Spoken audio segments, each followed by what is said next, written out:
Hey everyone, this is Stephanie here with Infernal TV, and I'm here right now with Matt Harvey of Exhumed and Gruesome. So how are you?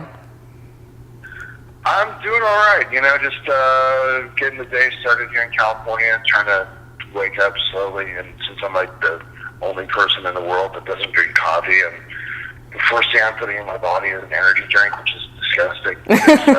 It gets the day rolling, so hey.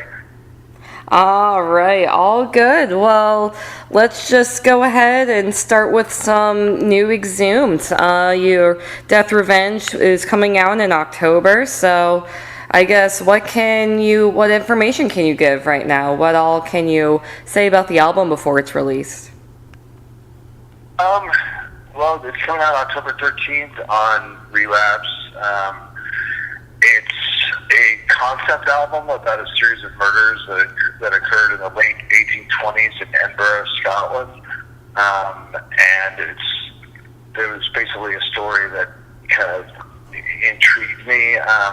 The murderers were named Burke and Hare. And what was sort of remarkable is that they were murdering people and then selling them to an anatomist named Dr. Knox, who ran an anatomy school. And they found that by just selling him one fresh body a month, they were making more than they would as itinerant Irish laborers, which they were. So it's a pretty interesting story with, between the dissection schools and the science of anatomy, which is really growing at the time, and then obviously the murder aspect, and, there was a whole culture, a whole trade at the time of grave robbery because anatomy was a really developing science, and there was a giant need for fresh cadavers. So there was a whole sort of underground black market for digging up graves and selling these anatomy schools bodies. These guys, realized they could get more money if the corpse was fresher, and so they just decided to start murdering people as it was more lucrative than digging up graves. And so anyway, that's basically the kind of the outline of the story, and I thought that it fit pretty well with what Exhumed is about conceptually, and there was enough meat there to sort of make a record around it. And I knew I wanted to do something horror-oriented that was a little bit darker, and after stumbling upon this story and doing some research on it, I thought it would be kind of cool, so hopefully people agree. We'll find out in October, I guess. Interesting. Sounds like the Irish H.H. Holmes. I'm sorry, the Irish... H.H. Holmes, the serial killer in Chicago. Oh, okay, cool. The thing is, I don't know that much about serial killers and stuff, so I'll have to look that up. That sounds interesting, too. Oh yeah, there's a great documentary on Netflix that's, I guess, for maybe a future Exhumed album, you can use H.H. Holmes. There we go, exactly. We'll start planning now. All right, perfect. Well, let's go back to this current new album. And first off, I absolutely love the Defenders of the Grave song. I love how it's still very brutal, very raw, very classic Exhumed, but, I definitely feel like there's more of, like, a melodic twist to it, like in some areas, it was very solo-y, and some of the like riffs were, very catchy, and I just love the overall song structure. So will the whole album kind of sound like that, very, like it's very unpredictable, but it's still very brutal, or? I think, hopefully every song on the album is a bit different. We try to make it. I felt like when we did All Guts, No Glory, like a lot of the songs were fairly similar, just kind of in the overall tone and timbre. And then with Necrocracy, I felt like all the songs were each song was different, and hopefully that carries on here. I think, with each record we kind of have like a fairly simple guiding principle, like All Guts was just about being aggressive and doing a comeback thing, and then Necrocracy was about sort of finding some groove within the aggression. And then this record, really, my whole thing was I wanted to do something that's a little bit darker, which is going to involve a little bit more melody. And throughout the record, one thing that we done that is something we haven't done really at all before. There's basically there's score pieces so that it sort of should hopefully, I mean, this is all if it works.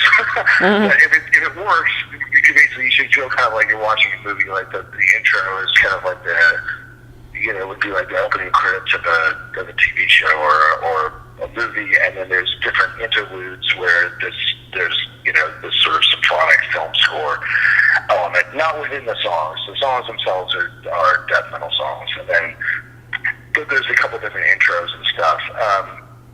And then, there's a couple places where we kind of stretch out a little bit musically and kind of take the listener into hopefully some moderately uncharted areas that still make sense within, Exhumed. I mean, we're not going to do like a jig or like like a power metal part or whatever. But there's a little bit of variety. I mean, at the same time, I think, there's a little bit more melody, but then there's a couple songs that are, really fucking aggressive in 2 minutes or whatever. So it's, I don't know, like I said, hopefully every song is different and has its own characteristics.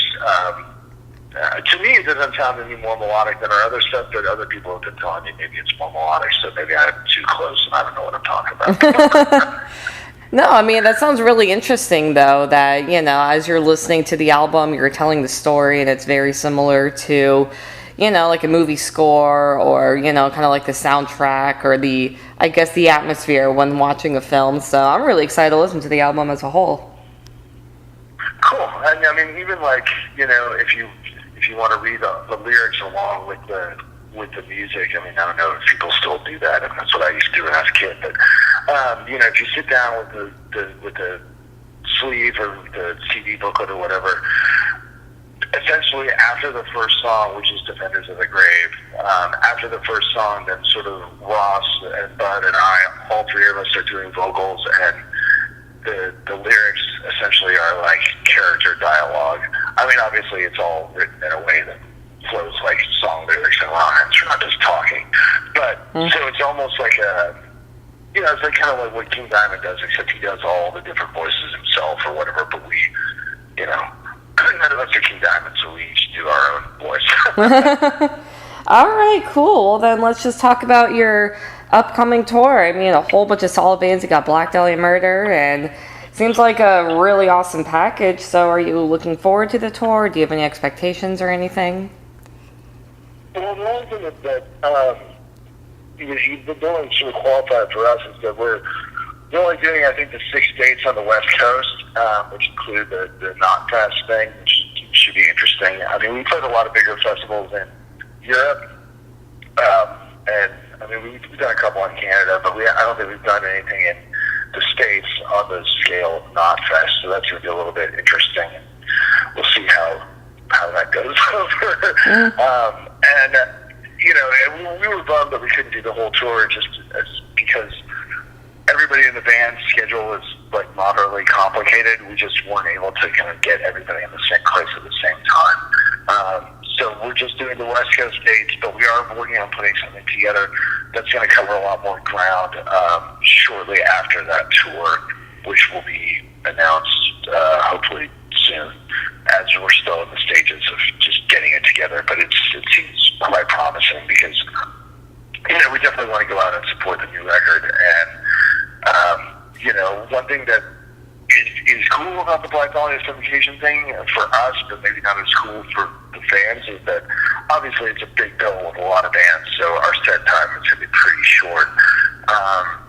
So for us, it's like a half day at work or whatever.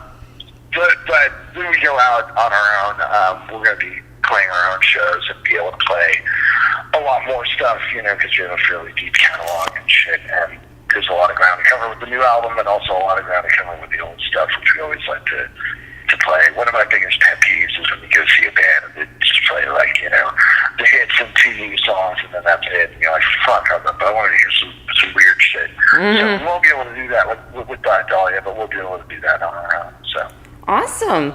And well, let's just turn the conversation over to Gruesome. And Gruesome has a lot of awesome stuff going on, but before we talk about the new album, I mean, you all played Chicago Domination Fest a few weeks ago, and I saw like the footage of Gus and some like the other pictures and footage, and it seems like the show went really well. Yeah, I was a little bit nervous about it, to be honest, just because of the focus of the festival is so much on it's more like brutal and slam oriented and tech than gruesome. It's very retro, I guess, compared to most of the bands that we were playing with, but it went over really well. And we played at like midnight. We went on stage on Saturday. So we were the last band, and I was like, Jesus Christ, is anyone going to still be awake? They're all going to be passed out drunk? Are they still going to be here? And everybody stuck around and was super into it, and it was just like a really fucking good vibe. Like, everybody that was working with the fest were just super cool, super nice, like really, supportive, and like I said, the kids stuck around and they did a really cool show. And it was our first time in Chicago, so it was, that was really encouraging. You never know what to expect when you go someplace for the first time. Like, it could be amazing because you've never been here before, or it could be like nobody could show up because you've never been here before. But it turned out to be amazing, so that was really cool. And Miguel, the guy that puts it on, is just he's a super, super cool guy, man. Just a real fucking just a down-ass motherfucker who just really helped us out, knocked us up, and we had a great time. So hopefully I'll be back there again soon with one of my bands. All right, awesome. And now, before the interview, you were talking to me about the new Gruesome album that, in your words, it's 95% done. So I guess what can you tell us about the album? We recorded the bulk of it, I guess, last month. I think it was beginning of last month we recorded the bulk of the record. And as usual, we did everything out in Florida, out in Orlando, with Jared Pritchard, who also did the new Exhumed. He's slowly just becoming my dad. And so it's one of those things where, this year for me, it just feels like a lot of things that have kind of been slowly coming together in the background, like while I'm just going about my daily life, or like finally kind of moving forward. And with the new Exhumed and the new Gruesome, it was very much like that. The songs have been kind of coming together slowly over a long period of time. This one, is kind of our spiritual healing, I guess, is the closest way to describe it. So it's a little bit more involved musically. We get to stretch out a little bit more. Obviously it sounds like dance. But I feel sort of, I'm more and more confident doing this. I think that this to me sounds like our best record yet, just in terms of capturing the death vibe. I played it for a couple of my little buddies that I've known since high school, since those early death records were coming out, and they were like, dude, like, it's just like, this is like a death record, like, it's not like a worship band, like, this just sounded like death. I was like, wow, okay, cool. So that's a good sign so far. Obviously it's just a rough mix or whatever. I played more, but we're at the point now where Dan Gonzalez, our guitar player, he's just recording his solos, and then working on just maybe a couple of guest things that will be on there, and then the mixing and mastering, and we're looking at like next May it'll be out. So wow, a lot of lead time, but yeah. I'm definitely going to, be getting that album because, well, me, I'm a huge Death fan, and I absolutely love you all, so I'm stoked for this new album. Yeah, and Spiritual Healing is also one of my favorite Death records, so I'm stoked to hear your take on, all those influences. Cool. Yeah, it's funny because, I loved Spiritual Healing when it came out because I was right at that age. I was like 15, so literally it was like, I think it was right before I started working, if I remember correctly, because it came out in March. So I was still like in an allowance situation. Like, I got my $10, and like the week it was out was at the fucking, the warehouse, just like buying that shit.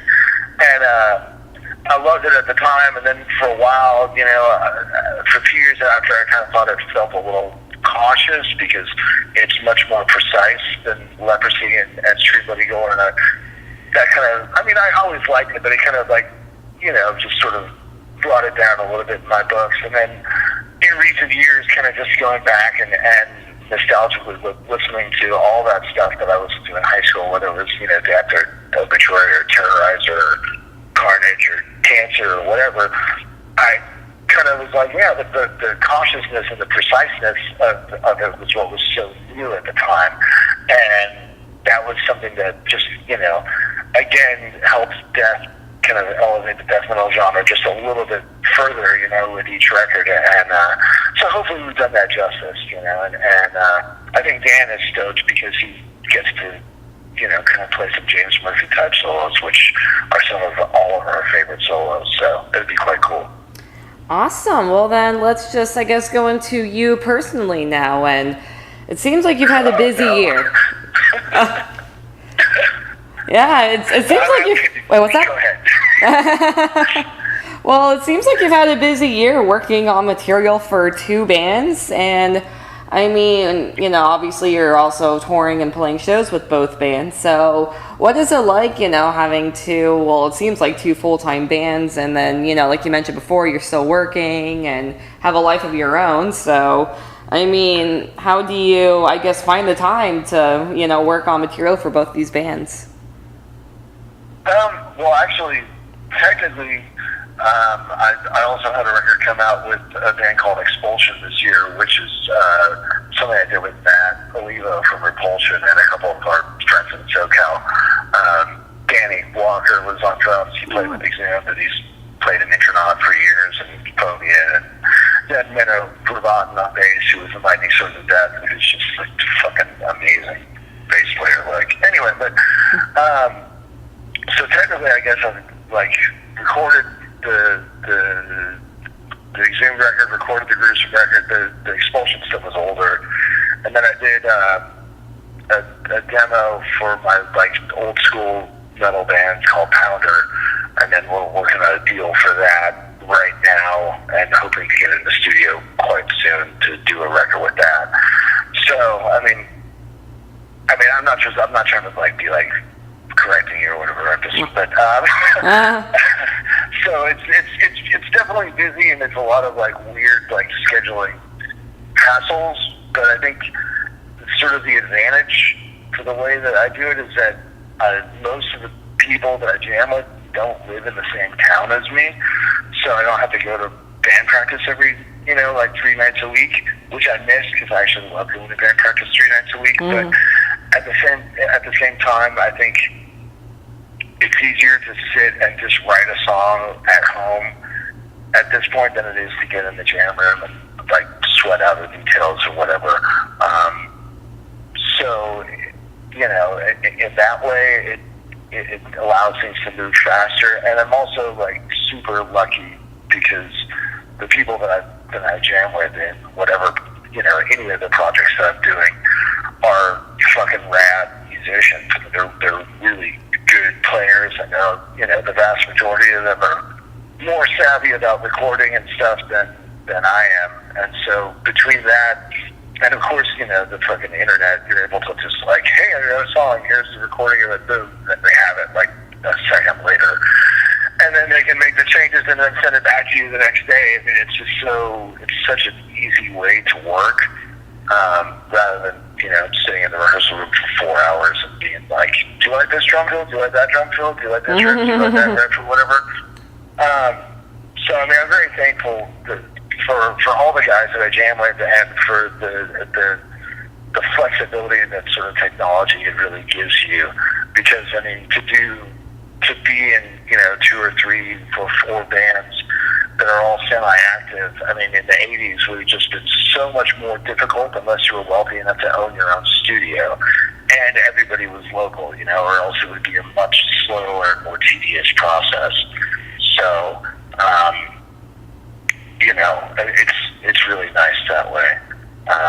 And the other thing that I find, too, is sort of, it's kind of counterintuitive. I find that if I don't sit around and like actively practice that much, usually then if I haven't played for a couple of days, as soon as I pick up the guitar, like I'll come up with an idea because it's sort of been like building up. Whereas if I play and practice, every day for hours, which would be the smart thing to do, just in terms of technically executing on the instruments, I find I spend more attention to kind of how I'm playing things rather than what I'm playing, and so it tends to be more.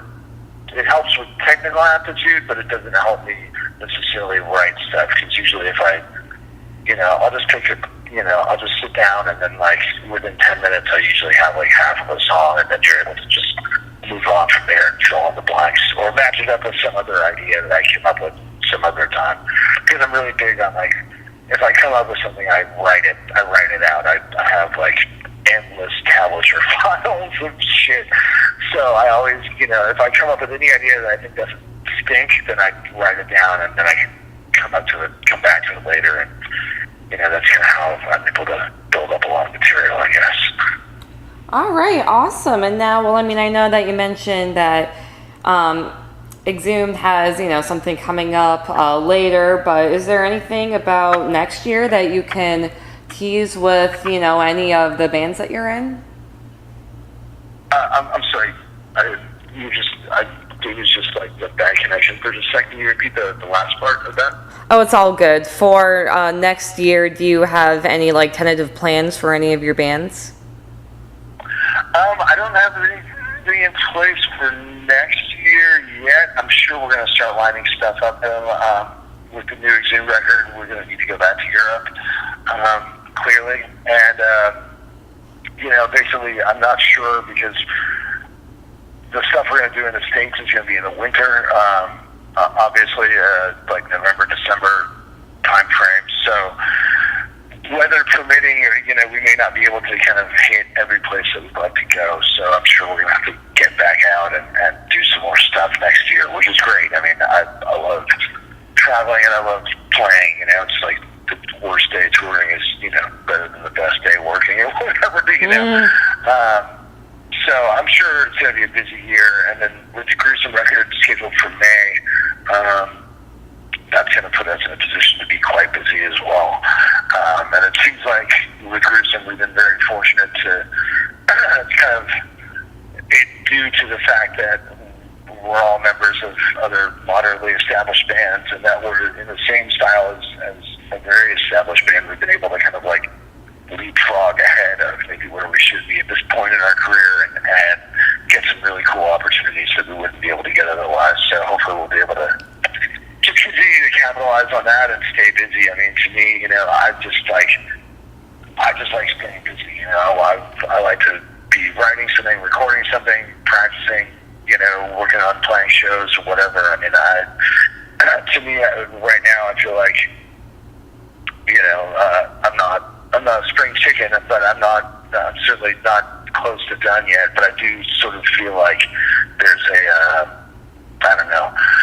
there's some momentum, and I want to capitalize on it and just be able to continue working and playing and recording as much as I can, and sort of developing as many ideas as I possibly can while I can, All right, awesome. Is there anything else that you want to say before the interview ends, or do you think we covered it all? I think we're pretty thorough. We're good. But I just want to say thanks for the interview. I've spoken to you many times, and you've always been very kind, and I appreciate that. Oh, most definitely. Thank you for taking the time to talk to me and to talk about everything you're doing. Oh yeah, my pleasure, and I'm sure I will see you in Florida before too long. Oh yeah, most definitely. All right, everybody. Right on. All right, everyone. Thank you so much for checking out the interview. Obviously, Matt has Exhumed and Gruesome going on full force right now with new albums, and seems like some touring in the works. And just keep up with everything else that Matt's doing. He obviously has a ton of other bands and a ton of other projects, so he's staying busy. And thank you again for listening. Stay metal.